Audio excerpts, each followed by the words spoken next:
સ્વામિનારાયણ મંદિરના સ્વામી દ્વારા કરોડોની ઠગાઈનો આરોપ। વડતાલ સ્વામિનારાયણ મંદિરમાંથી કાઢી મૂકેલા 4 સ્વામી સહિત 8 લોકો સામે ફરિયાદ છે। સ્વામિનારાયણ મંદિર બનાવવા જગ્યા જોઈએ છે તેમ કહીને ઠગાઈ કર્યાનો આરોપ છે। રાજકોટ, સુરેન્દ્રનગર, વિરમગામ અને સુરતમાં નોંધાઈ છે સ્વામીઓ વિરુદ્ધ ફરિયાદ। રાજકોટના જસ્મીન માઢકે સ્વામીઓ વિરુદ્ધ ગુનો નોંધ્યો છે। જે.કે. સ્વામી, વીપી સ્વામી, એમપી સ્વામી, દેવપ્રકાશ સ્વામી સહિત 8 લોકો સામે ફરિયાદ। જસ્મીન માઢકે પૈસાની લેતી દેતીનો વિડિયો રેકોર્ડિંગ પોલીસને આપ્યા છે। સ્વામીઓએ અલગ અલગ લોકો પાસેથી પૈસા પડાવ્યા હોવાની ફરિયાદ છે। સ્વામીની ગેંગના લોકો ખેડૂત અને દલાલ પાસેથી ટોકન પણ લેતા હતા। બાદમાં ટોકનની રકમ બધા લઈ લેતા હોવાનો પણ આરોપ છે।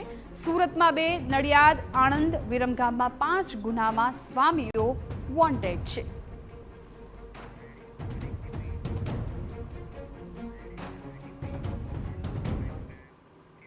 સમાચાર સુરતથી છે।